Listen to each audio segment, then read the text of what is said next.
Hey, welcome to Foreigner in the Philippines. Well, I've got my desk painted in a flat finish, but I actually decided that because I found the special paint that friends have managed to get to me very kindly, this is the best kept secret. It's called Rub and Buff, if I can show you.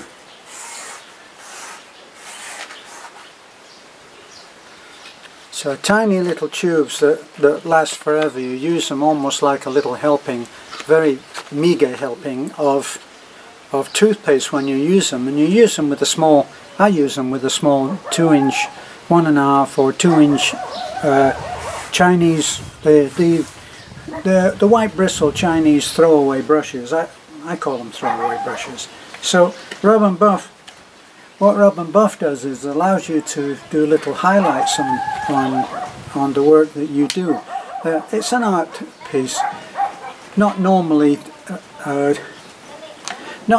used with furniture, I don't think, or the larger pieces. But I like to do that, and the reason is that, as you can see on these parts now,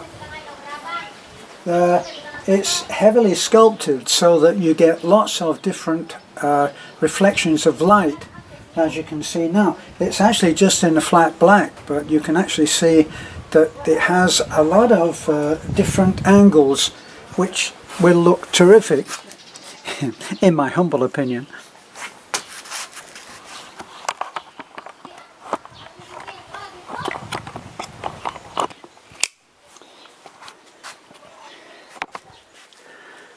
So we've got a little bit more light now, so the black is not soaking it up, although inside it's still black. A very slight blue to this, but if you look, and as you look at it from different angles, you see that the different angles go in opposition to each other, and then they fall short of the actual floor, which gives it a very strong, very heavy looking design.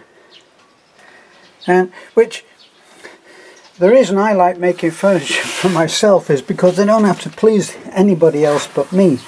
Now, when people have come to me before to design them special pieces of furniture, they almost have to sign a disclaimer saying that they'll accept whatever it is that I do. This is not really so hard for them to do, because they will have seen lots of examples of my work. Now, I like the heavily layered look, which, as I explained in one of the previous stage 1 videos, is you have this basic here. There's a basic shell. And on the basic shell you've got another block there, which is here. And that block is in opposition to the upright. This one is plumb with the ground. This one slopes from narrow to large. And then here you've got narrow at the bottom going up to large at the top. And all of those, and the same on this here. And all of those different angles make for what I think of as a very interesting look.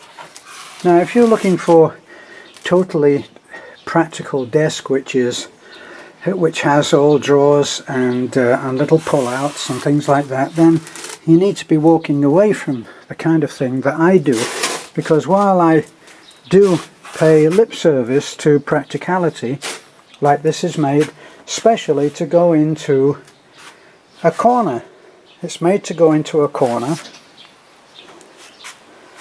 and it will do a job. But really it's a decorative piece of, at best, functional furniture, as you can see there.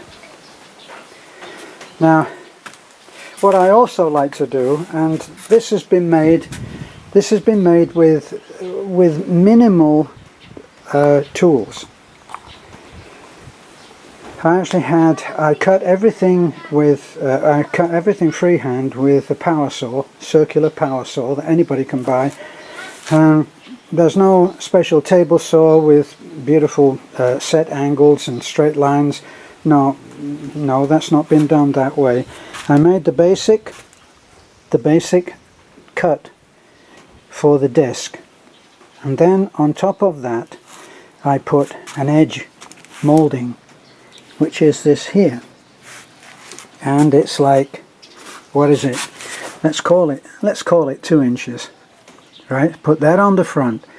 Now on top of that I wanted a layered look. Now if I made this in a really big thick piece like this looks, then I would have been able to router those edges in, but I didn't do that. Just made it in 3/4 what I call block board. It's very basic, cheap furnishing, plywood if you like. And I made that, I cut the basic piece out, and then I got the 1/8. As you can see, this is the original basic piece for the top, and then I've got 2 layers of plywood. I call that 1/8 plywood. Here they call it different, but I call that, and then I've layered that so that you get this along with the edge bead, the piece itself, then 2 layers of 1/8 plywood, and you get that layered look, and I like that. As I say, this is actually really ready for dressing now, and that will be the next thing that I'll be doing, and I'll show you why I'm going to do what I'm going to do when I've done part of the disc, and you can see it then.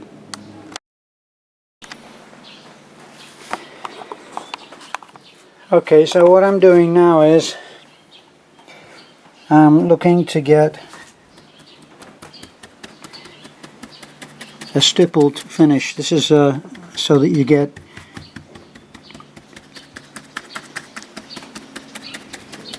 you're actually going for a raised look to the piece. And you need to turn the brush so that you don't get all the same brush marks. You're not looking to get brush marks, and we're not dealing with colour right now, we're dealing with texture.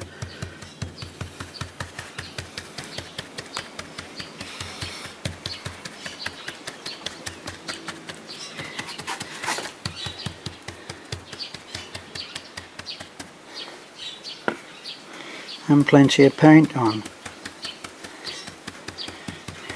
so you need to be turning the brush.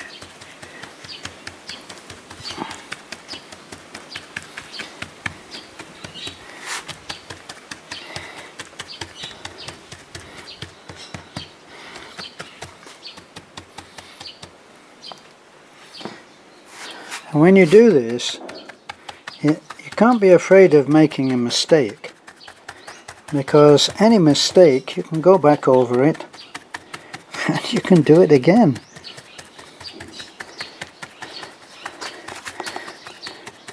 And most of the work which I've been most proud of have actually come from projects which started with me saying the 4-letter word. No, not that 4-letter word. I'm talking about that other 4-letter word, help. Word I've gone, oh my God, what have I done? Help.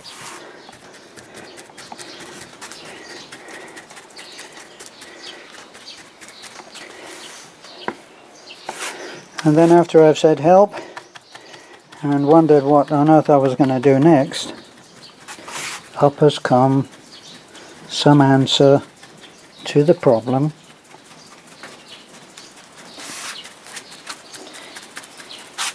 which has led to something new and unusual.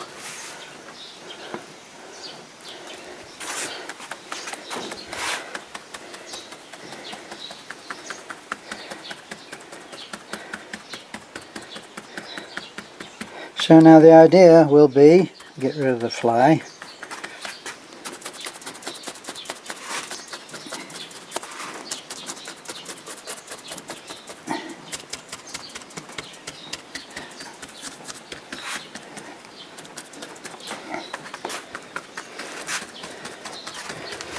I'm not going to bore you with an hour of stippling, so I'll show you this when I'm ready to start doing something interesting on it.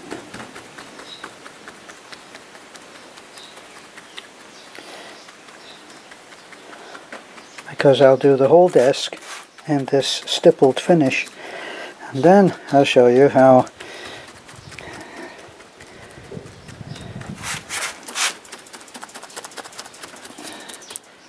I get some other interesting, to my mind, effects. So back in what might seem like a flash to you,